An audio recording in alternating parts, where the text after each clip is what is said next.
સ્વામિનારાયણ અરે તારીખ આજે 14 જાન્યુઆરી 2024 રવિવારના અનુક્રમમાં આપણે જે વેદસ્તુતિનો અભ્યાસ કરી રહ્યા છે. વ્યાસજીએ રચિત ગ્રંથ છે શ્રીમદ ભાગવતના દસમ સ્કંદમાં જે વેદોની શ્રુતિઓ જે છે એટલે વેદો જે છે તે ભગવાન નારાયણની એટલે શ્રી કૃષ્ણ ભગવાનની સ્તુતિ કરે છે એ આપણે જોઈ રહ્યા છે. પહેલાં આપણે ભગવાનના સ્વરૂપની વાત જોઈએ, આમાં હવે ઉપાસના જોઈ રહ્યા છે. નિત્યાનંદ સ્વામી કૃત ટીકા 3 પ્રકારની આપણે ઉપાસના જોઈ. હે ઈશ્વર કહેતા સર્વના નિયંતા. જો હવે આમાં કહેતા આવી રીતે લખેલું હોય, તમે લોકો નવા વાંચો તો અટવાવું નહીં ને, એટલે જોઈ લેજો. કે ને પછી તા એટલે કહેતા એટલે કહેતા વંચાય. સમજી ગયા? આ જુનાગઢની ભાષા છે એટલે લખનાર છે ને જુનાગઢના છે એટલે કહેતા જ બે બોલે જ લખે એમ. સમજી ગયા? ચાલો, એટલે તમે પછી વાંચો તો તમે વિચાર કરો કે તમે આવું કેવું લખેલું છે. હવે મને પ્રેક્ટિસ પડી ગઈ, ખબર પડી ગઈ કે આ લોકો એવી રીતે શોર્ટ ફોર્મમાં લખે છે. એટલે અને એ ઈશ્વર કહેતા સર્વના નિયંત એવા પરમેશ્વર જીવ તેમણે કોઈ પ્રકારે કરીને પમાય નહીં એવું જે તમારું આ સ્વરૂપ. જો હવે આમાં કરીનેની સ્પેલિંગ બી પાછી ખોટી, કરીને એમાં રીની આગળ પેલો વિચાર જ કર્યા કરે. હવે મને પ્રેક્ટિસ થઈ ગઈ કે આમાં જોડણીની ભૂલ છે. બરાબર? હા, અતુલભાઈના અક્ષર જેવું. અતુલભાઈના અક્ષર એક એવા જોરદાર હતા ને, અમને બેને જ વંચાઈ. તું કેયુંને વંચાતા હતા.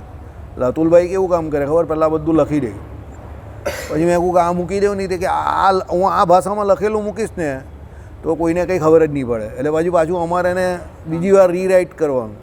બરાબર? એટલે હું કરું કે આ પછી પેલો કેવું કરે ને આ બોલે કે આ વાંચે ને અમે લોકો લખીએ પછી પાછું. હા, એ લોકોને વરદાન છે, એ લોકોના અક્ષરનું વરદાન હોય. એ લોકોને અટક જે હતી ને અતુલભાઈની, એ લોકોના અક્ષરને વરદાન એ લોકોને. બરાબર? એટલે જીવ તેમણે કોઈ પ્રકારે કરીને પમાય નહીં એવું જે તમારું આ સ્વરૂપ. એટલે જીવ જે છે તે ભગવાનના સ્વરૂપને કોઈ પ્રકારે પામી નહીં શકતો. કેમ?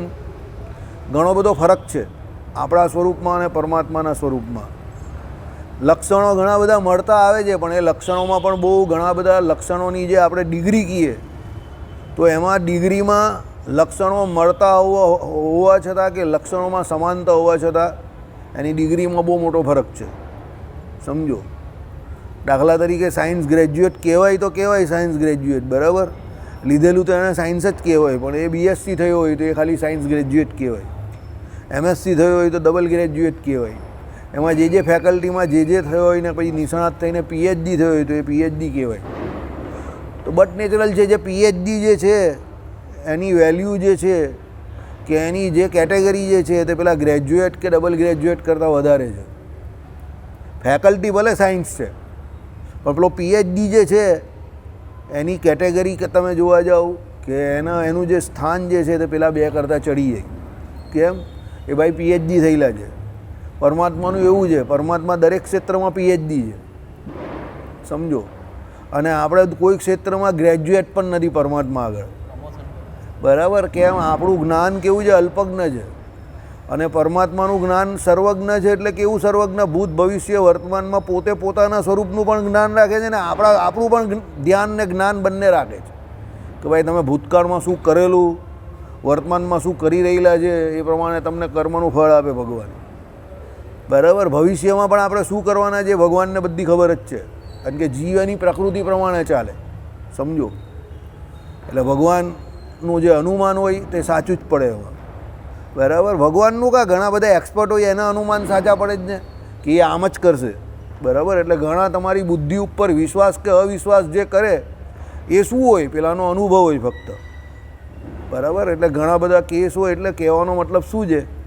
નો winner is genius and no loser is failure.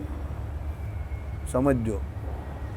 કહેવાનો મતલબ અહીંયા એવો છે કે જીતેલો દરેક વ્યક્તિ જીનિયસ નથી હોતો, હારેલો દરેક વ્યક્તિ શું ફેલિયર નથી હોતો કે ફેલિયર કે અનસક્સેસફુલ નથી હોતો. એનું કારણ એવું છે કે પરમાત્મા એક એવો વિષય છે કે જેને બધા વિષયનું જ્ઞાન છે, પણ બીજા જે કોઈ વિષય છે એને પરમાત્માના વિષયનું જ્ઞાન રહેતું નથી પૂરેપૂરું. કારણ કે પરમાત્મા વિષય બહુ મોટો છે. કેવી રીતે? સ્વરૂપથી અને સ્વભાવથી બંને રીતે. એટલે જીવ જે છે તે એને જાણી શકતો નથી, અને માયા તો આમ પણ કંઈ જાણતી નથી, કારણ કે એ પ્રત્યક્ષમાં નથી આવતી, પરાગર્થમાં આવે છે. એટલે એને પોતાનું હું પણ જ નથી, તો એ કાંથી જાણવાની. હવે ખાલી પરમાત્માને જાણવાવાળી જો કોઈ કેટેગરી હોય તો એ જીવ જ છે. તો હવે એમાં જીવમાં પણ પાછા બદ્ધ જે છે તે તો માયાના રંગે રંગાયેલા છે, પોતાના કર્મે કરીને બંધાયેલા છે. તો પછી એમાં તો એવું કાંથી હોય, ત્યાંનો પંખો બંધ કરી દે ને, ત્યાંની કાંઈ જરૂર હતી. કરવાનો હતો તો બસ અહીંયાનો થાય એવો હોય તો કરતે, પણ હવે એ તો બંધ છે તો જવા દે, પંખો બંધ રાખો. એટલે પરમાત્માનું સ્વરૂપ જે છે તે ઓળખવું બહુ અઘરું છે. તો તમે કહો કે ઓળખાય નહીં, ના ઓળખાય. ક્યારે ઓળખાય? જ્યારે પરમાત્મા પોતે કૃપા કરે કે આ જીવ જે છે તે મારા સ્વરૂપને જાણે, મને ઓળખે, ત્યારે એ પરમાત્માના સ્વરૂપને કોઈ પણ જીવ જાણી શકે. એટલે એમાં પણ શું છે, બધોથી માંડીને નિત્ય મુક્ત સુધીની જે કોઈ કેટેગરીના જીવો છે એ પણ બધા પરમાત્માને સંપૂર્ણપણે આવા એટલે જેવા છે તેવાને તેવા તો જાણી જ નહીં શકતા, કારણ કે એ છે જ બધું અગાધ. અગાધનો અર્થ શું થાય કે ભાઈ સમુદ્રના પાણી જેવું, કે સમુદ્રમાં કેટલું પાણી છે તે તમે ખાલી એસ્ટિમેશન આપી શકો, કન્ફર્મ નહીં કહી શકો. એટલે પરમાત્માનું સ્વરૂપ કેવું, કે પરમાત્માના સ્વભાવ કેવું, કે તમે ગુણ કેવું, કે વિભૂતિ કેવું, કે ઐશ્વર્ય કેવું, કે સામર્થ્ય કેવું, બધામાં છેલ્લે ઇન્ફિનિટ. બરાબર, કંઈ જ નહીં કહી શકો તમે એના વિશે કે એ કેટલું છે. એટલે જ એમની આગળ પરબ્રહ્મ એવી સંજ્ઞા લાગે છે. પર એટલે બધાથી જુદા, બધાના ઉપરી. જુદાપણું પણ ઉપરીપણું છતું થાય છે અંદર. સામાન્ય રીતે જુદાપણું છે એવી રીતે જુદાપણું નથી. જીવ જીવમાં ઘણી બધી સામ્યતા હોય અને ઘણું ઘણું જુદાપણું પણ હોય, જેને કારણે દરેક જીવની અલગ અલગ ઓળખાણ હોય. પણ પરમાત્માનું જુદાપણું જે છે તે સાહજિક રીતે એ પરમાત્માનું ઉપરીપણું સિદ્ધ કરે છે બીજા બધા જીવોથી. સમજો, માયાથી અને ચિદાકાશથી તો કરે જ છે, ભ્રમથી તો, પણ બીજા બધા જીવથી પણ એ પરમાત્માનું ઉપરીપણું સિદ્ધ કરે છે. અને બ્રહ્મ શબ્દ લાગે છે તે ઉપરીપણું કેમ છે? તો બ્રહ્મનો અર્થ જ શું છે? બધી રીતે બૃહત્પણું, મોટું. આપણો જીવોનું પરિમાણ, પરમાત્મા કેવા છે? સર્વવ્યાપક, વિભુ. આપણા જીવના જે કોઈ લક્ષણો કે ગુણો તમે કહો તે બધા કેવા છે? લિમિટેડ. ત્યારે પરમાત્મા શું છે? બધું અનલિમિટેડ. આપણી જે જ્ઞાન શક્તિ છે એના પ્રમાણે આપણે કોઈ પણ વસ્તુ વિશેષ કે વ્યક્તિઓનું આંકન કરીએ તે પરમાત્મા એ પ્રમાણે નહીં કરતા. રામાયણમાં તમે જોવું તો પહેલી ભગવાને સ્ત્રી જે મારી તે તાટકા, તો તાટકાનો પણ ભગવાને મોક્ષ કર્યો, એનું પણ કલ્યાણ કર્યું. અને શૂર્પણખા જે હતી એનું પણ પછી એ તો અટવાયેલી, અહલ્યાજીનું પણ કલ્યાણ કર્યું. અને આ બાજુ પૂતનાનું પણ ભગવાને કલ્યાણ કર્યું. યશોદાજી જેવી ગતિ આવી. એટલે કહેવાનું તાત્પર્ય એવું છે કે પરમાત્માનો જોવાનો જીવને જે એંગલ જે છે તે બહુ ડિફરન્ટ છે, બહુ જુદો છે, અભિગમ બહુ જુદો છે. બરાબર, આપણો એંગલ કે અભિગમ જે છે તે બહુ જુદો છે ને પરમાત્માનો બહુ જુદો છે. અને એના માટે આપણામાં શું છે? કર્મ જે છે તે જવાબદાર છે આપણા, અત્યારે કરીએ તે અને પૂર્વે કરેલા છે તે. ત્યારે પરમાત્મા પોતે કાળ, કર્મ અને માયા એ ત્રણેયથી એ તત્વ કેવું છે? પર છે, જુદું છે. એટલે એને એ કંઈ અસર નહીં થતી. ગમે એટલા કાળ વીતી જશે તો પણ ભગવાન જૂના નહીં થવાના, નવાને નવા જ રહેશે. એમ તો જીવ પણ જૂનો નહીં થતો, પણ જીવનું જ્ઞાન જે છે તે કેવું છે? દિખાવો ઢકાવો, દિખાવો ઢકાવો એવું છે. એટલે આ બધી મગજમારી છે. બરાબર, પ્રગટ થઈ જાય પાછું ઢંકાઈ જાય, પ્રગટ થઈ જાય ઢંકાઈ જાય, માયાના કુસંગે કરીને ઢંકાય. ભગવાનનો સંગ રાખે, સત્સંગ કરે, ભજન કરે તો પાછું પ્રગટ થાય.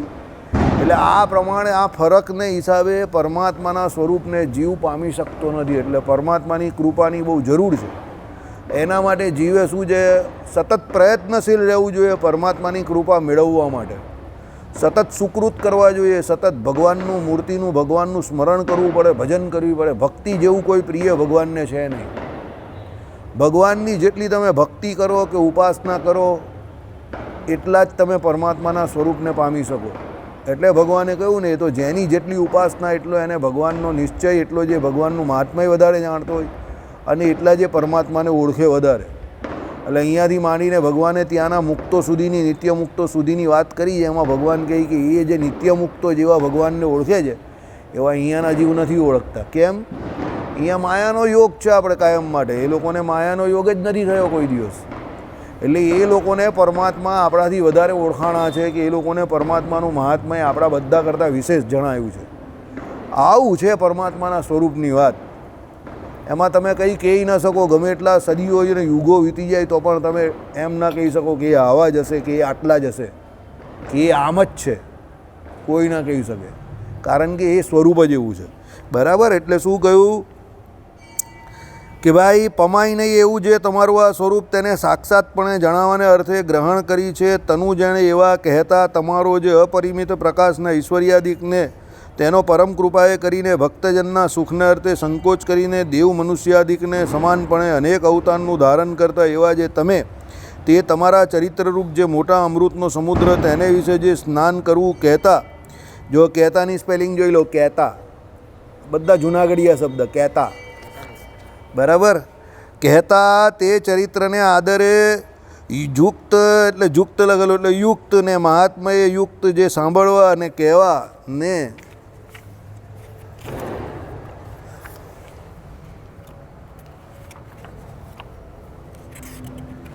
એનું ચિંતન કરવું. તેણે કરીને ટળી ગયા છે સંસાર સંબંધી સમગ્ર દુઃખ જેમના એવા જે કેટલાક તમારા એકાંતિક ભક્ત તે જે તે તમારા ચરણકમળને વિશે હંસની પેઠે રમતા ચરણકમળની ભક્તિ તે સર્વેને વિશે આસક્ત એવા જે પરમહંસ તેમના જે મંડળ તેના સમાગમે કરીને ત્યાગ કર્યા છે. ઘર જેમણે એવા થકા મોક્ષને પણ નથી ઈચ્છતા કહેતા બ્રહ્મભાવને પામ્યા થકા પરબ્રહ્મ જે સાક્ષાત તમે તે તમારી પ્રેમયુક્ત સેવાને કરે છે. આવી ગયું ને?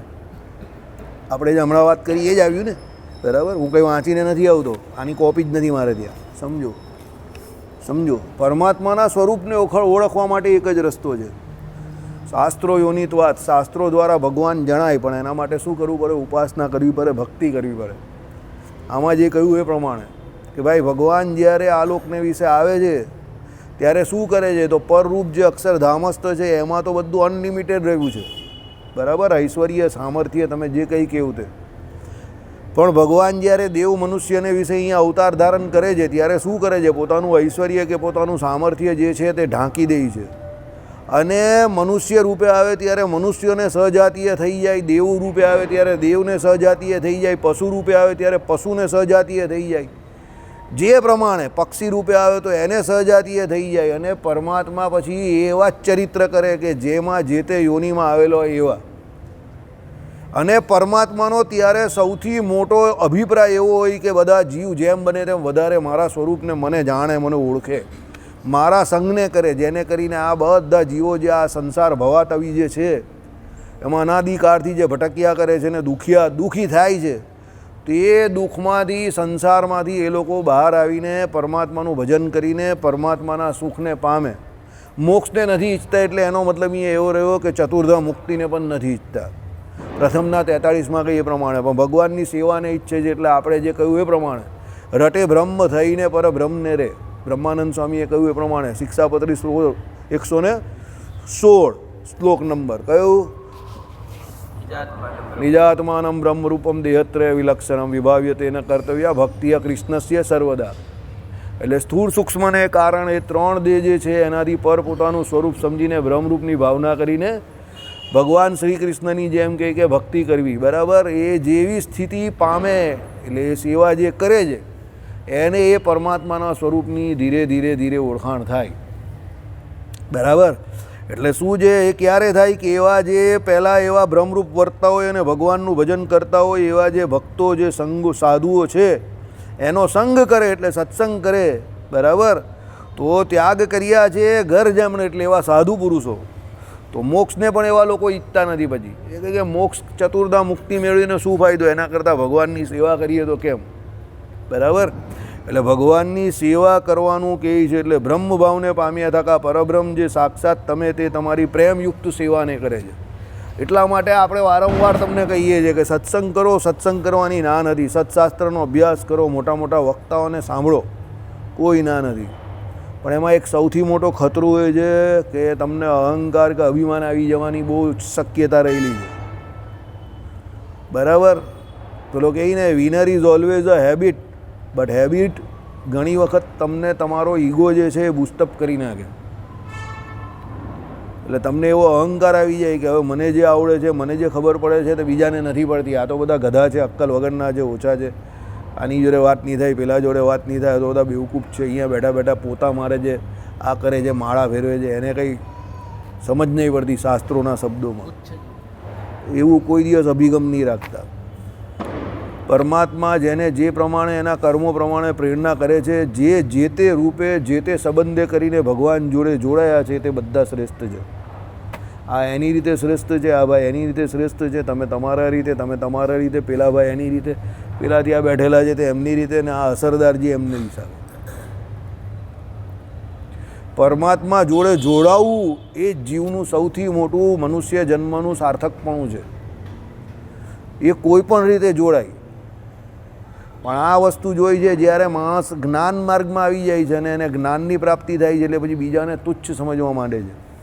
સમજો, એ અભિગમ તમારો જ્યારે આવશે, તમે બીજાને તુચ્છ સમજવા માંડશો કે એને કંઈ જ્ઞાન નથી ને આને કંઈ નોલેજ નથી ને કંઈ નહીં, એ તો માળા તો કોઈથી પણ ફેરવાય, એ બહુ ખોટી વાત છે. તમારે જ્ઞાન મેળવીને પણ છેલ્લે સેવા જ કરવાની છે. આમાં આવ્યું એ પ્રમાણે ભક્તિ કરવાની છે.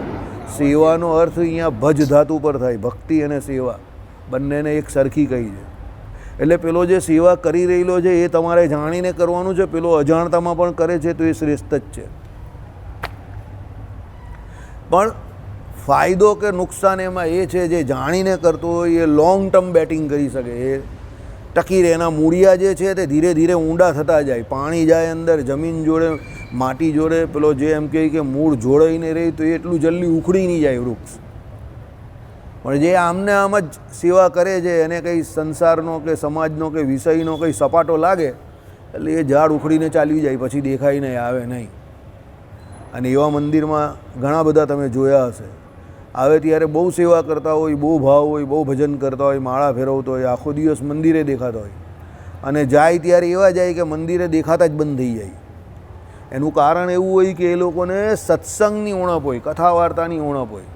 એટલે આમાં જે કહ્યું એ પ્રમાણે એ ભગવાનના ચરિત્રો જે હોય, એ મનુષ્ય કે દેવ રૂપે અહીંયા આવીને ભગવાન જે ચરિત્ર કરે, એ ચરિત્રને સત્પુરુષ થકી જે કોઈ સામાન્ય જન કે બીજા ભક્તો સાંભળે અને એનો ગુણ ગ્રહણ કરે, તે બધા ભગવત ભક્ત થાય અને ભગવાનના સ્વરૂપને પછી ઓળખે. સમજો. એટલે મહારાજે પ્રથમના વચનામૃતમાં કહ્યું એ પ્રમાણે ભગવાનના અવતારોની, ભગવાનની જે કોઈ કથા વાર્તા ચરિત્ર ચાલતા હોય ત્યાં શાંતિથી જઈને બેસી જવું અને સાંભળવું. હવે એ વક્તા કયા મતનો છે, કહેનો છે, શું છે, એ મતવાળી વાત પછી છે. પણ ચરિત્ર કઈ જેટલી વાર સાંભળી લેવો એને શાંતિથી, પછી એનો મત તમારે ગ્રહણ કરવો કે ન કરવો એ તમારી બુદ્ધિ ઉપર છે. એટલે પહેલાં એના માટે તમને તમારો મત ખબર હોવી જોઈએ. પણ ચરિત્ર બધાના સાંભળવાના, શાંતિથી સાંભળવાના, અને પોઝિટિવલી ચરિત્રને ગ્રહણ કરો. ખાલી શ્રીમદ ભાગવતની કથા કોઈ પણ કહેતો હોય, અદ્વૈતી કહેતો હોય કે ગમે તે કહેતો હોય, તમારે શાંતિથી સાંભળવાનું, સિદ્ધાંત ગ્રહણ ન કરવાનું. એ અદ્વૈતી છે, નિરાકારવાદી છે તો આપણે ગ્રહણ ન કરવાનું. પણ એવું લાગે કે હવે આ બધી નિરાકાર બ્રહ્મની જ વાત કરે છે ને એવું ઉપાસનાવાદી પાડી નાખે એવો જ, તો પછી એને ન સાંભળવાનો. જાહેરમાં ખુલ્લો વિરોધ કોઈ કરતો હોય તો એને ન સાંભળવાનો. કટ્ટરવાદ તરફ જે જતો હોય એને ન સાંભળવાનો. પણ જે ભગવાનના ચરિત્ર કહેતા હોય ખાલી ને બીજી કંઈ મગજમારી ન કરતા હોય તો શાંતિથી ચરિત્ર સાંભળીએ કરવાના. અને તમને તમારો સિદ્ધાંત તો ખબર જ છે, અહીંયા પણ સાકાર અને ત્યાં પણ સાકાર, આપણે તો બધું સાકાર જ સાકાર છે. એટલે મહારાજે ના પાડેલી છે જે નિરાકારની વાત કરતો હોય એના મોઢેથી ભગવાનની કથા વાર્તા ન સાંભળવી. તો તમને એવું લાગે છે એ જગ્યા પર કે ના આ પાક્કો નિરાકારવાદી છે ને એ પ્રમાણે જ વાત કરે છે, તો પછી તમે ન સાંભળો એ અલગ વાત છે. સમજો. પણ સામાન્ય રીતે આપણે જોયું છે કે હવે કોઈ વક્તા એ બધી બહુ માથાકૂટ કરતા નથી. બરાબર. એટલે એ તમારે તમારો પર્સનલ વિષય છે. ભગવાને કહ્યું તો બધું બરાબર જ હોય, એટલે આજ્ઞા પાળવી એ જરૂરી છે. સાકારવાદીનો વિશિષ્ટા દ્વૈત વેદાંતિ જે હોય તેને પહેલો પ્રેફરન્સ આપવાનો સાંભળવામાં. બીજા જે કોઈ એમાં ધ્યાન રાખવાનું તમારે કે ભાઈ આનો સિદ્ધાંત શું છે, મત શું છે. અમે લોકો સામાન્ય રીતે વિશિષ્ટા દ્વૈત વેદાંતિ અને સાકારવાદી હોય એની જ કથા વાર્તા સાંભળીએ છીએ. ઘણી વખત બીજાની ચાલતી હોય ને ટીવી ચાલતું હોય તો ચરિત્ર પૂરતું બરાબર છે, પછી પેલો નિરાકારવાદની ને એ બધી વાત કરે અદ્વૈત વેદાંતની, સાંભળીને બંધ કરી દઈએ કાં પલટી નાખીએ, પછી ભજન ચાલુ કરી દેવાનું. પણ તમારામાં પછી આટલા સમય પછી તમને ખબર નહીં પડતી હોય ને તમે નક્કી નહીં કરી શકતા હો, તમે પોતે જ સંશયમાં હોય કે સાચું શું ને ખોટું શું, તો પછી મહારાજે કહ્યું એ પ્રમાણે ન સાંભળવું. સમજો. બરાબર. તો ન સાંભળવું એ જ સારું. બરાબર. કારણ કે આમાં ઘણા લોકો આ સાંભળતા હોય ને પછી કંઈ ભગવાનની આજ્ઞાની બહાર જાય છે. સમજો, ભગવાનની આજ્ઞાની બહાર આપણે જતા જ નથી અને જવું પણ ન જોઈએ કોઈએ, સમજો. પણ તમને ખબર ન હોય ને ચાલતું હોય તો ચાલવા દેવાનું, ચરિત્ર જ્યાં સુધી ચાલતા હોય ત્યાં સુધી. પણ પછી તત્વજ્ઞાન આવે એટલે તમારે પલટાઈ નાખવાનું કે આ ભાઈ નિરાકાર બ્રહ્મ તરફ લઈ જાય છે. મહારાજે ચોખ્ખું કહ્યું જ વચનામૃતમાં જ કે જેને ભગવાનના સાકારપણાનો નિશ્ચય નથી એ તો શ્રીમદ ભાગવત અને ગીતાજી આદિ જે સત્શાસ્ત્રો છે એમાંથી પણ ભગવાનનું નિરાકારપણું સિદ્ધ કરશે. એને તો એમાં પણ ભગવાન નિરાકાર લાગશે. ભાગવતજીના પહેલા શ્લોકમાં જ પેલો નિરાકાર બ્રહ્મનું પ્રતિપાદન કરી નાખશે, સત્યમ પરમ ધીમહીમાં જ, કે જો આમાં કોઈ નામ નહીં લખ્યું, નામ વિશેષણ વગરના છે, સત્યની ઉપાસના કરવાનું કહ્યું છે. સત્યમ પરમ એટલે એ જ પરમાત્મા છે, પરમ તત્વ એ છે. ધીમહી તો એને એમ કહે કે હું ઉપાસના કરું છું, સમજો. તો ત્યાં જે નિરાકાર બ્રહ્મનું પ્રતિપાદન કરશે. પણ જે સાત્વિક છે, જે સત્વગુણી છે, એટલે સત્વગુણી એટલે જે અહીંયા સાકારવાદી છે, તે શું કહે છે કે ભાઈ સત્યમ તરીકે તમે રામકૃષ્ણને લઈ શકો અને પરરૂપ વાસુદેવને પણ લઈ શકો, કારણ કે એની સાકારની દ્રઢ ઉપાસના છે. એટલે એ સત્ય તરીકે પરમાત્માને સ્વીકારવાનો છે. પેલો પરબ્રહ્મ તરીકે નિરાકાર બ્રહ્મવાદી છે તો એ નિરાકારને સ્વીકારશે, બરાબર. એટલે એ બધા પોતપોતાના હિસાબે સેટિંગ કરતા હોય. એટલે મોટા મોટા હોય તો મહારાજ કહે એ પ્રમાણે કે ભાઈ અમે પેલાનું નાસ્તિકોનું ને એનું જોયું, પછી આ પેલા શુષ્ક વેદાંતિને એવું. તો શુષ્ક વેદાંતિ તો ખાલી કહેવા પૂરતા જ વેદાંતિ છે, એ લોકો તો કોઈ ભક્તિ કરતા જ નથી. એટલે ને એમાં તો આમ પણ કોઈ હવે તમને રસ પડે નહીં. ને સૌથી મોટી વાત, જે શુષ્ક વેદાંતિ છે એ કોઈ કથા વાર્તા કરવાના જ નથી, કારણ કે પોતે જ શુષ્ક છે તો કાથી કથા વાર્તા કરવાના, સમજો, બરાબર. એટલે એ જે ભાગવતજીના ચરિત્ર સંભળાવનારો વ્યક્તિ હોય તે શુષ્ક તો હોવાનો નથી, પહેલી વાત એ. કારણ કે એ ચરિત્ર ગાય છે તો એ શુષ્ક કાદી હોવાનો, તો ભગવાનના ચરિત્ર જ ગાય જ ને તો કાદી શુષ્ક હોવાનો. એટલે એ નિર્ણય શક્તિ તમારામાં હોવી જોઈએ કે કોનું સાંભળવું ને કોનું ન સાંભળવું, બરાબર. ભગવાનની આજ્ઞામાં રહેવાનું. વિશિષ્ટાદ્વૈતી વેદાંતિ હોય અને સાકાર બ્રહ્મનું પ્રતિપાદન કરતો હોય તો સંભળાય. જો ધર્મોમાં બહુ એટલો મોટો ફરક નહીં હશે, ધર્મોમાં બધા સરખું જ કહેતા હોય, ફરક ઉપાસનામાં પડશે. ધર્મ તો બધા કહે કે અહિંસા પરમો ધર્મ, અને સાચું બોલો ને જુઠ્ઠું નહીં બોલો ને કોઈને છેતરવાનો નહીં ને વિશ્વાસઘાત નહીં કરવાનો ને વ્યભિચાર નહીં કરવાનો ને ચોરી નહીં કરવાની ને સોનો ને બધું એ બધા એમ કહે છે. ધર્મ કંઈ બદલાઈ નહીં જતા. એનામાં ગમે તે સંપ્રદાયમાં જાઓ, ગમે તે જગ્યા પર જાઓ, ધર્મ એક જ રહેશે, બરાબર. પણ પ્રશ્ન ક્યાં આવશે? ઉપાસનાનો પ્રશ્ન આવશે. એટલે ઉપાસનાનો પ્રશ્ન ઊભો નહીં થાય એના માટે તમારે પહેલાં તમારી ઉપાસના શું છે એ તમને ખબર હોવી જોઈએ ને, બરાબર. પહેલાં તમને તમારી ઉપાસના નહીં ખબર હોય તો તમે કેવી રીતે નક્કી કરો? તો ઉપાસના નક્કી કેવી રીતે થાય કે તમારી ઉપાસના શું છે તો તમને ખબર કેવી રીતે પડે? તો ભગવાને જે શાસ્ત્રો કયા તમારા એ પ્રમાણે ખબર પડે ને. તો એના માટે મહારાજે 8 સત્શાસ્ત્રો કયા આજના અધ્યાત્મશાસ્ત્રમાં 100મા શ્લોકમાં ગીતાભાષ્ય અને રામાનુજાચાર્યનું ગીતાભાષ્ય કહ્યું, બરાબર. ગીતાભાષ્ય અને શ્રીભાષ્ય રામાનુજાચાર્યનું 2 કયા. તો હવે તમારે પોતે એનો અભ્યાસ કરવો પડે ને. ભક્તિશાસ્ત્ર તરીકે દશમસ્કંદ ગયો તો એ દશમસ્કંદમાં શ્રી કૃષ્ણ ભગવાનના જ બધા ચરિત્રો છે, તો તમને ભક્તિ ઉદય થાય ને. હમણાં હરિપ્રકાશ શાસ્ત્રી એની કથા કરી જ રહેલા છે, દશમસ્કંદની આખા ધનુર્માસમાં કરીને હજુ ચાલુ જ રહેવાની છે. તો તમને ભક્તિ શાસ્ત્ર છે તો ભક્તિ ઉદય થાય. તો એના માટે તમારે ચરિત્ર હવે એમના જેવા વક્તા હોય તો તમે સાંભળો, તો એમનામાં ભક્તિ છે તો તમારામાં પણ આવશે, સમજો. એટલે જે કથાકાર હોય એનામાં ભક્તિ હોવી જોઈએ. ભલે એ નાનો માણસ હોય કે મોટો માણસ હોય, એનામાં ભક્તિ હોવી જોઈએ. ભલે એને ઓછું આવડતું હોય ને, પણ એનામાં ભક્તિ હોવી જોઈએ. જે ભક્તિ નથી કરતો એ કંઈ કામનો નથી, બરાબર. જો રામ કા નહીં હો કિસી કામ કા નહીં, યાદ રાખજો. રામનો માણસ હોવો જોઈએ, ભજન કરવાવાળો માણસ હોવો જોઈએ. તમે જુઓ કે તમે કોઈ પણ કથા વાર્તા કીર્તનમાં પદ ગાતો હોય, ભજન કરતો હોય, એ માણસ તમને ખબર જ પડી જાય કે આ ભજનવાળો માણસ છે, અને એમાં તમને આનંદ પણ આવે.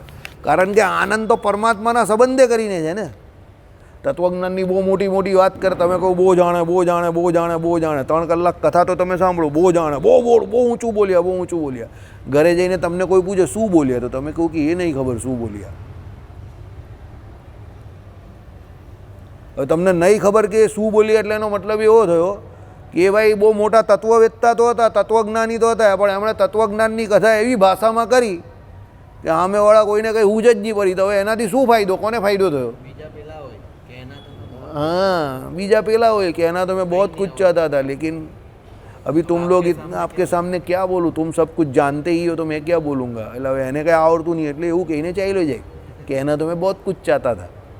એટલે એ બંને નકામા. જેને કંઈ નહીં આવડતું એ પણ નકામો, જેને બહુ આવડે છે પણ બધી બહુ મોટી વાત કરે છે પણ ભજન ભક્તિની સામાન્ય વાત કરતો નથી, તો પછી એ પણ શું કામનું? પબ્લિકને સમજ જ નહીં પડે તો સવિશેષ બ્રહ્મ ને નિર્વિશેષ બ્રહ્મ ને આ ને તેને બધી મોટી મોટી વાત કરે, સવલિત ને આ ને તેને, પેલો વિચારો કે આકા આવ્યો ભગાવા નહીં અહીંયાથી, બરાબર? સવાસો ન થઈ જાય ને. એટલે ભગવાનના ચરિત્રોથી ભગવાનના સ્વરૂપની ઓળખાણની વાત કરી છે શાસ્ત્રોમાં, બરાબર? તત્વજ્ઞાન હંમેશા ચરિત્રો દ્વારા પીરસાતું જ્ઞાન છે. ચોખ્ખું ઘી ડાયરેક્ટ પીવાય? લાડુમાં, મોહનથાળમાં, શીરામાં એવી રીતે આપે તો ખાઈ શકાય ને? એવું છે. તત્વજ્ઞાન સમજાવાય, પણ તત્વજ્ઞાન કેવી રીતે સમજાવાય? પરમાત્મા તત્વની ઓળખાણ એમના ચરિત્રો દ્વારા થાય. એટલે તો સત્સંગી જીવન આપણે ચલાવીએ છીએ. સત્સંગી જીવન ચલાવવાનો મૂળ હેતુ શું છે? કે ભાઈ સત્સંગી જીવનમાં ભગવાન શ્રી હરિના ચરિત્રો છે ને એ ચરિત્રોમાં સહેજે સહેજે ધર્મ આવી જાય છે, સહેજે સહેજે જ્ઞાન આવી જાય છે, સહેજે સહેજે વૈરાગ્ય પણ આવી જાય છે ને સહેજે સહેજે ભક્તિ પણ આવી જાય છે. એટલે એકાંતિક ધર્મનું સ્થાપન ભગવાનના ચરિત્રો દ્વારા જ થઈ જાય તમને. એટલે સત્સંગી જીવન ચલાવીએ છીએ, સમજો, બરાબર? ચલો, હવે શ્લોકાર્થ. શ્લોકનો અર્થ શું છે? મુશ્કેલીથી જાણી શકાય એવા તમારા સ્વરૂપને ઓળખાવવા માટે દુઃખગમા આત્મ તત્વ નિગમાય તમે પોતાના દિવ્ય દેહને સંકોચીને માનવ અવતાર ધારણ કરો છો. તમારા ચરિત્રરૂપી અગાધ અમૃત સાગરમાં સ્નાન કરીને ચરિત્રનું શ્રવણ કીર્તન કરીને જેના સંતાપો દૂર થયા છે, ચરિત મહાઅમૃત વિધ પરિવર્તન પરિક્રમણા એવા કેટલાક ભક્તો હે ઈશ્વર મોક્ષને પણ નથી ઈચ્છતા પણ તમારા ચરણ કમળને વિશે હંસ સમૂહ જેવી વૃત્તિ રાખીને ગૃહોનો પણ ત્યાગ કરે છે. એટલે આ પહેલાં જે કહ્યું એ જ કહ્યું છે, એનો અનુવાદ હવે આવશે. કદાચ કોઈ એવી શંકા ઉદ્ભવે કે માયામાં બદ્ધ અલ્પજ્ઞ જીવો, જો આવી ગયું ને, માયામાં કેવા છે? બદ્ધ અને અલ્પજ્ઞ જીવો. આપણે બધા અલ્પજ્ઞ છે, બરાબર? યાદ રાખવાનું. કોઈ એવું કે ચાણક્ય કહી ગયેલા આ વાત કે ભાઈ હી ઇઝ જીનિયસ, તો ચાણક્ય ના પાડતા હતા કોઈ વિશેષ રૂપ સે હોશિયાર નહીં હોતા. એટલે ચાણક્ય એ થિયરીને એક્સેપ્ટ નહીં કરતા હતા કે કોઈ જીનિયસ હોય, સમજો. હું કંઈ બહુ મોટો માણસ નથી પણ મને પોતાને કોઈ પર્સનલી પૂછે તો હું પણ ના પાડું. હું પણ માનું છું નો બડી ઇઝ જીનિયસ. પરમાત્મા એક જીનિયસ છે, કોઈ જીનિયસ નથી દુનિયામાં. ચાણક્ય એવું કહેતા હતા એ તો જે વિષયમાં જેટલી મહેનત કરે, જેટલા કર્મો કરે, જેટલો સમય આપે એટલો એમાં પારંગત થાય. બાકી જીનિયસ જેવું કંઈ હોતું નથી. એ પૂર્વે કરીને આવેલો હોય એટલે એને અત્યારે સહેજે સહેજે પ્રાપ્ત થઈ ગયું એટલે એને સ્પાર્ક થતો હોય અંદરથી એના પૂર્વના કર્મને અનુસારે, એટલે તમને એવું લાગે કે એ જીનિયસ છે, પણ એ એટલા પૂરતો જ હોય, બરાબર? એટલે તમને લાગે કે એવું, પણ એને એક ક્ષેત્રમાં પહેલાં મહેનત કરેલી છે. એટલે તમને દાખલા તરીકે કોઈ મ્યુઝિક કમ્પોઝર હોય, હવે તો એ એના જીવનકાળ દરમિયાન 100 ધૂન એવી બનાવે કે તમે 100 ધૂન સાંભળો તો તમે વિચારમાં પડી જાઓ કે આ તો યાર જીનિયસ માણસ છે. બધું એક ધૂન સરસ છે આની. અરે પણ એને જન્મોથી એ લાગેલો છે. મહારાજે નારદ અને તુમરુનું ઉદાહરણ નથી આપ્યું પ્રથમના ચોથા વચનામૃતમાં? વગાડતા હતા કેટલા મન્વંતર સુધી વગાડ્યું નારદજીએ, 7 મન્વંતર સુધી. હવે એટલો બધો પ્રયત્ન કરે તો પછી એ ક્ષેત્રમાં થોડોક પાવરફુલ તો થાય જ ને. ભગવાનની આગળ પછી દ્વારિકામાં વગાડ્યું એટલે એ તમે એને જીનિયસ કેવું ત્યારે? અરે પણ પહેલાં 7 મન્વંતર એમને ઘસી નાખીએ એ તમે જોતા નથી. એટલે જો નો બડી ઇઝ જીનિયસ. જીનિયસ કોઈ હોતો જ નથી, પરમાત્મા જ જીનિયસ છે, બરાબર? એ થિયરી ખોટી છે કે કોઈ જીનિયસ હોય, કોઈ જીનિયસ નથી. ચાલો, એટલે માયામાં બદ્ધ અલ્પજ્ઞ જીવો માયાથી પર બ્રહ્મધામ નિવાસી ભગવાનની ઉપાસના કઈ રીતે કરી શકે? આપણે અહીંયા બેઠેલા છે અને ભગવાન તો અક્ષરધામમાં છે. માયાથી બંધાયેલા છે આપણે, તો આપણે ભગવાનની ઉપાસના કેવી રીતે કરી શકીએ? પ્રશ્ન એ છે ને. તેના સમાધાન માટે આ શ્લોકમાં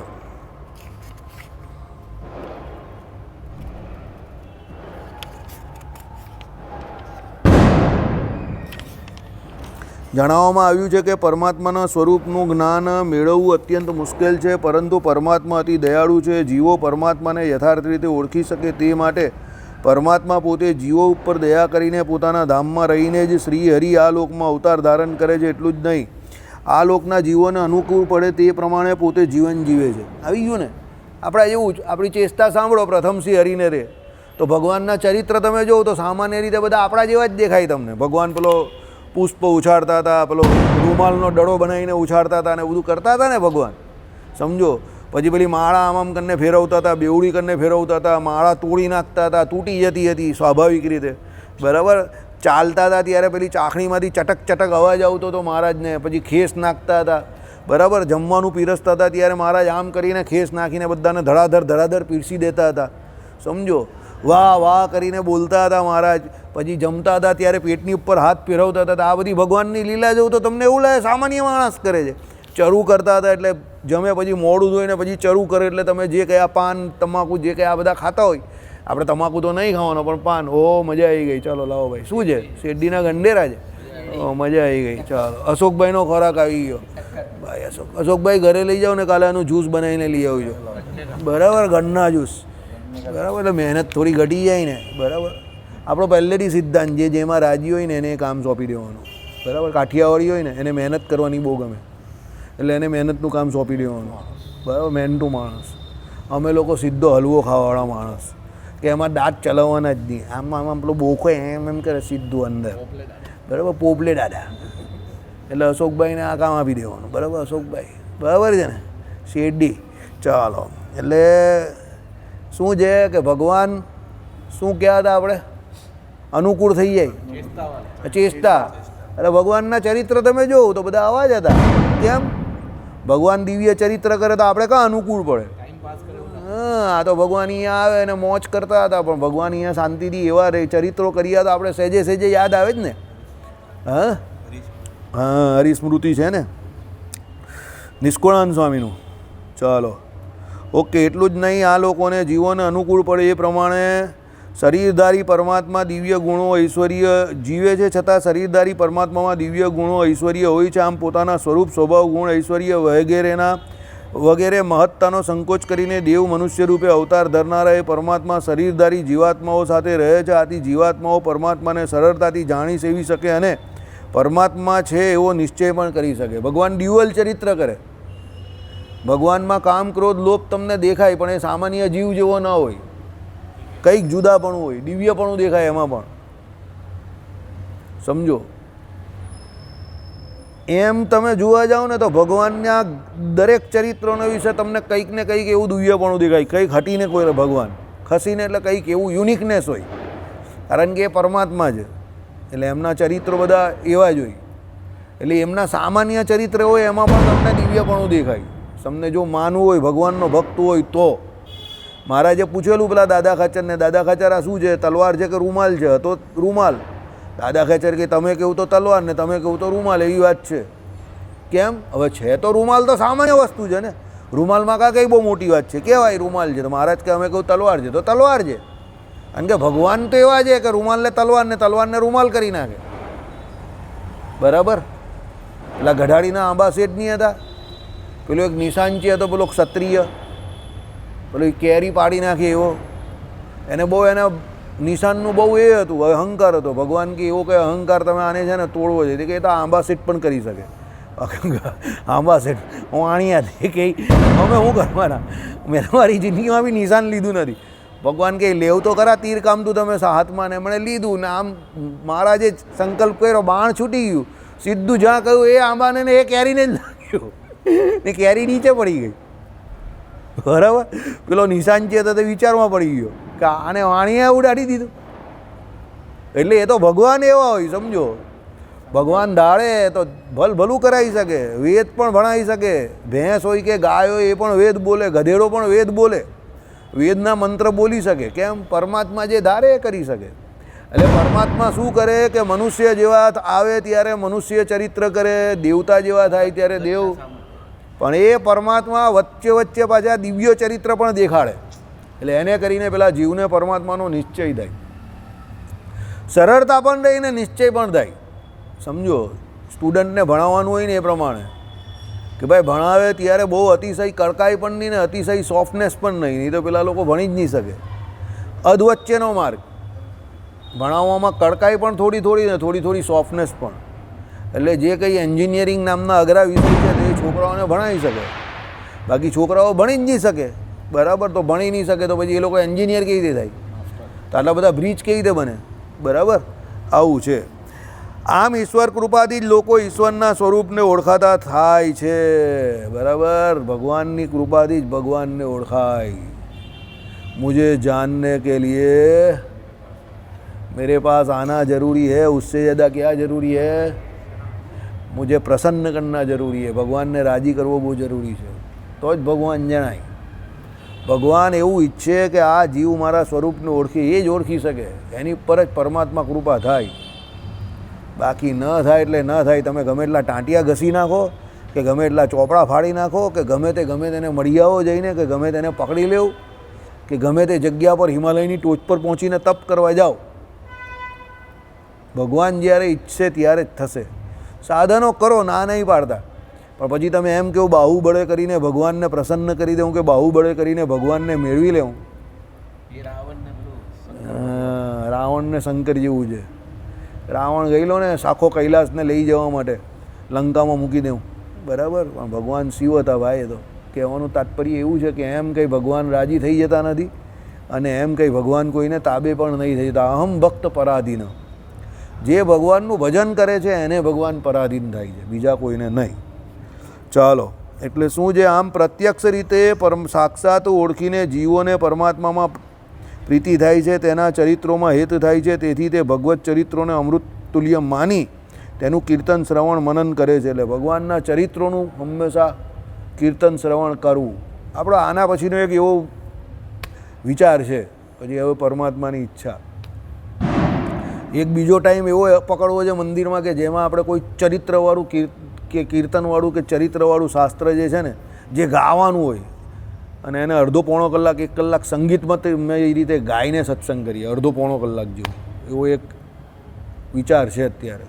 તો પરમાત્મા સિદ્ધ ક્યારે કરશે એ ભગવાનના હાથમાં છે, ચિઠ્ઠી નાખેલી છે કે ભગવાનના ચરિત્રનું એક શાસ્ત્ર કોઈ પણ એવું પકડવું છે, અને એમાં ભક્ત ચિંતામણી કેવું કે જે ગાવાનું હોય એને ગાવાનું, અને પછી સમજાવવાનું, પણ સંગીત સહિત. તબલાવાળો પણ એક જોઈએ, અને હાર્મોનિયમ હોય તો એ પણ વ્યવસ્થિત. બરાબર, એટલે ગમે, મને પણ ગમે ને તમને પણ ગમે એવું. રોજ પોણો કલાક કે 1 કલાક એવું એક સભા કરવી છે અત્યારે વિચાર છે. હવે એવો વિચાર થયો છે ઘણો બધો કે જેમાં ભગવાનના ચરિત્રો જે છે ને એ પણ ગાવા છે, મોજ કરવી છે, મને મજા માનવી છે, આનંદ માનવો છે ભગવાનના ચરિત્રનો. જેમ રામચરિત માનસ આખું છે તે કેવું આનંદ માટે છે. તમે ચોપાઈ બધી સાંભળો, ખાલી ચોપાઈ સાંભળો ગમે ત્યાં, એટલે જ તમને આનંદ થઈ જાય રામચરિત માનસની. તમને એનો અર્થ ન સમજ પડે તો પણ એના રાગ રાગીનીથી જ આનંદ થઈ જાય. તેમ ભક્ત ચિંતામણીમાં એવું કરવું છે. સમજી ગયા કે લોકો ગામે ગામ ભક્ત ચિંતામણી ગાતા થઈ જાય ને એવું કરી નાખવું છે, રાગ રાગીણીએ સહિત. એટલે મજા આવે, આનંદ થાય એમ. બરાબર, ચાલો. એટલે શું છે કે તેથી તે ભગવત ચરિત્રોને અમૃતતુલ્ય માનીને એનું કીર્તન શ્રવણ મનન કરે છે, અને તેમાં તલ્લીન થઈ સંસારના દુઃખોને ભૂલી જાય છે. સાચી વાત છે, સંસારના દુઃખને ભૂલવા હોય તો ભગવાનના ચરિત્રો જ ગાવા પડશે. બાકી તમે અમેરિકા જાઓ કે સાન ફ્રાન્સિસ્કો જાઓ કે કેનેડા જાઓ, પણ સંસારના દુઃખ કોઈ દિવસ ભૂલાતા નથી. ઉલટાનું ડબલ થઈ જાય જ ને. જો હવે જે જઈને આવેલા એમને જ પૂછી લીધું. બરાબર, એટલે કોઈને જવાની ઈચ્છા હોય તો ભાઈ તું જતો નહીં, અમેરિકા જવાનું કહેતો હતો ને કાલે. હવે જતો નહીં ભાઈ, કાલે કહેતો હતો. કાલે એને કહેલું, મેં કહું તલ લઈ આવવાના જ. કે ક્યાંથી? મેં કહું અમેરિકાથી. તો ચાલતું કે ચાલતા હે પછી અમરદીપમાં જઈને લઈ આવ્યો તલ. ચાલો, નહીં મજા આવે હવે, અહીંયા જ મજા આવે. સાચી વાત છે. આવા કેટલાક ભક્તો તો જે રીતે હંસો કમળમાં પ્રીતિ કરે છે તે રીતે સંસારને વિસારી દઈ તમારા ચરણ કમળમાં પ્રીતિવાળા થાય છે. હકીકત છે. એ ભગવાનના ભક્તો હંસો જેવા છે કે પેલું દૂધ પી જાય ને પાણી છોડી દે, એટલે આ સંસારમાં રહે ખરા, ખાય પીએ બધું કરતા હોય, પણ એને વિષયમાં કંઈ રસ હોય નહીં સંસાર સંબંધી. એ તો ભગવાનનું ભજન કરતા હોય, ચરણ કમળના આશ્રિત થઈને એમાં મોજ કરતા હોય. બરાબર, એટલે એને સંસારમાં કંઈ રસ નથી. એ તો ભગવાનનું ભજન કરવા માટે રહેલા જ, અહીંયા ભગવાનના ચરિત્રોનું ગાન કરવા માટે રહેલા જ. નારદજીની જેમ, મીરાબાઈની જેમ કે ભગવાનના ચરિત્રોનું ગાન કર્યા કરીએ બેઠા બેઠા. આ જ કરવાનું છે. કરવાનું ને કરવાનું આ જ છે. બરાબર, પેલા કહેતા હતા ને મોટા, જે એમ કહે કે મહાત્મા હતા, કવિ હતા, તે કહેતા હતા ને, બરાબર, જબ મેં થા તબ હરી નહીં થે, અરબ હરી હે તબ મેં ही નહીં હું. બરાબર, એટલે કરવાનું ને આ જ કરવાનું છે. પોતાની જાતનું ભાન ભૂલીને ભગવાનના ગુણનું, ચરિત્રનું, ગુણનું કીર્તન કરવાનું છે, ભજન કરવાનું છે. એ ઉચ્ચ સ્થિતિ છે. બરાબર. શાંતિથી ભગવાનનું ભજન થયા કરે ને સહેજે સહેજે તમને, એ ઉચ્ચ સ્થિતિ છે. આખા સંસારને ભૂલીને પેલો ભજન કર્યા કરે, રટણ કર્યા કરે. બરાબર. એ સ્થિતિ ઉચ્ચ સ્થિતિ છે. ભગવાનના ચરિત્રોમાં રમણ, ભગવાનના ગુણમાં, ભગવાનના કીર્તનમાં રમણ, એના જેવી કોઈ સ્થિતિ નથી. પરમાત્માને યાદ નહીં કરવા પડે, સહેજે સહેજે સ્ફૂરી આવે. દેવદાસ પિક્ચરનો પેલો ડાયલોગ યાદ હતો ને, કોણ કમબખ્ત બर्दाश्त करने को पीता है. बराबर. हम तो पीते हैं उसको भूलने के लिए, उसकी यादों को भूलने के लिए, लेकिन ये यादें जाती ही नहीं है. बराबर. દેવદાસ પિક્ચર હતું ને, પેલો ભૂલતો નહીં હતો ને એના નાનપણના બચપનના પ્યારને. તો ભૂલવા માટે શું કરે છે? દારૂ પીએ છે. તો પેલો કે દેવદાસ ઇતની દારૂ મત પી, ક્યું પીતા હૈ ઇતની? તો કે કોણ કમબખ્ત, ભૂલવા માટે પીતો હતો એ. બરાબર. તો એવું છે કે ભગવાનને એક વખત ચરિત્ર એવા ગાવાના કે પછી સંસાર જે છે તે સહેજે સહેજે ભૂલાઈ જાય. બરાબર. પેલો કહે ને પછી કોઈ કે કેમ ભાઈ શું થયું? कौन कमबख्त संसार में जीने के लिए जी रहा है, तो जीते हैं भगवान की याद में. એમ કરીને ભગવાનનું ભજન જો સહેજે સહેજે થતું હોય ને, એના જેવી કોઈ ઉચ્ચ સ્થિતિ નથી. પછી એને કંઈ કરવાનું નહીં રહ્યું. ભગવાન કહે ને એની અંદર અમે રહેલા છે, એના ધર્મોને ભગવાન સાચવે. એવી સ્થિતિ જેની થઈ જાય એને પછી કંઈ કરવાનું રહ્યું નથી. પ્રથમના મધ્યના 64માં મહારાજે કહ્યું ને એ પ્રમાણે, પ્રેમાનંદ સ્વામીની વાત કરીને, આ રીતે ભગવાનની મૂર્તિનું જેને ચિંતવન છે એના મા બાપ ધન્ય છે. એને તો અમે શું કરીએ છીએ? સાષ્ટાંગ દંડવત કરીએ છીએ. એના મા બાપ ધન્ય છે, કૃતાર્થ થઈ ગયું છે. બરાબર. એટલે ભગવાનના ગુણનું ને ભગવાનના ચરિત્રનું ને ભગવાનના કીર્તન ગુણના ગાવા, એના જેવું શ્રેષ્ઠ કોઈ કામ જ નથી દુનિયામાં. બરાબર. મોજા ઈ મોજા. બરાબર. ચાલો. એટલે વિસારી દઈ તમારા ચરણ કમળમાં પ્રીતિવાળા થાય છે. એટલું જ નહીં, આ ચરણ ઉપાસનાની સુખ પ્રાપ્તિ માટે તેઓ મોક્ષની પણ અપેક્ષા રાખતા નથી. એને સુખ એટલું આવે છે, શું મોક્ષ? અહીંયા મોક્ષ એટલે ચતુર્ધા મુક્તિ. સમજો, એને એવું કંઈ છે જ નહીં કે ભાઈ ચતુર્ધા મુક્તિ મેળવીએ. એને અહીંયા સુખ આવે છે ને ભગવાનનું ત્યાં જઈને પણ સુખ જ આવવાનું છે. એટલે એને સુખ જ સુખ છે. બરાબર. એટલે એ શું છે? ભગવાનની સેવામાં જ સુખ માને છે. ને એને ખબર છે કે આ શરીર બદલાઈ જશે, ત્યાં જઈને મારે પાછી સેવા જ કરવાની જ ને એમાં સુખ ભોગવવાનું છે. કારણ કે એ જે બ્રહ્મરૂપ કરીને આગળ આવ્યું ને, બ્રહ્મરૂપ થઈને ભજન કરે છે. ચરિત્રો જે ગાય છે બ્રહ્મરૂપ થઈને ગાય છે. એટલે શરીરે કરીને એને કોઈ ચિંતા જ નથી. શરીરનું જે કંઈ થવાનું હોય તે થાય. કાકભૂષણની જેમ રામાયણની કથા ગાતા હતા. ભગવાન શિવજી જેમ પાર્વતીજીને હંમેશને માટે ભગવાન રામના ચરિત્રો કહેતા હતા, એ પ્રમાણે. બરાબર. જીવનમાં સંગીત હોવું જોઈએ. અને જીવનમાં બીજું શું હોવું જોઈએ? જ્યુસ હોવું જોઈએ. શું હોવું જોઈએ? જ્યુસ. જ્યુસ વગરનું જીવન નકામું. બરાબર. શૈલેષભાઈ, કેના વગરનું નકામું જીવન? જ્યુસ વગરનું, એટલે રસ વગરનું. બરાબર.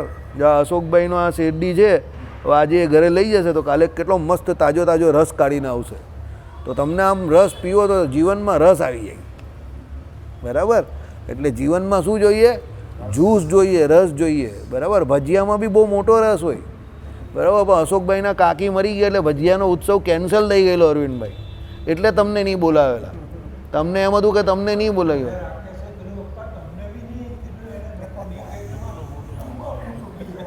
તો બધી એટલે થયું આવું, અશોકભાઈના કાકી મરી ગયા. એટલે પછી અશોકભાઈના કાકી મરી જાય તો એના ઘરે જ નહીં જવાય. બરાબર. એટલે પછી ભજીયાનો કેન્સલ કરી નાખ્યો પ્રોગ્રામ. બરાબર છે. એટલે થયો જ નથી. અશોકભાઈના અમારા 5 કિલો બટાકા માઠે પડ્યા ને. હસવાની વાત નહીં કરતો, વિમલ આપીને ગયેલો 5 કિલો બટાકા. હા, તમે હસો છો. પૂછો જીગરને, પૂછો. જીગર 5 કિલો બટાકા અહીંયા પડી રહ્યા 2 દિવસ, અંદર રૂમમાં પડી રહ્યા. આને રાત્રે મોકલો મેં કહું બટાકા લઈ ગયા. હું ભૂલી ગયા. 5 કિલો બટાકા રહી ગયા. બટાટાવાળા બનાવવાના હતા અશોકભાઈના ઘરે. પછી અમે એ 5 કિલો બટાકા લઈ ગયા, જમીનમાં દાટી. એટલે હવે 50 કિલો થશે. આખા મંડળનો ભજીયા ઉત્સવ થશે ને ગમે ત્યારે. બરાબર. 5 કિલો બટાકા દાટી દીધા અમે ઘરે જઈને અમારા વાળામાં. ચાલો. શ્રીપતિમ શ્રીધરમ સર્વદી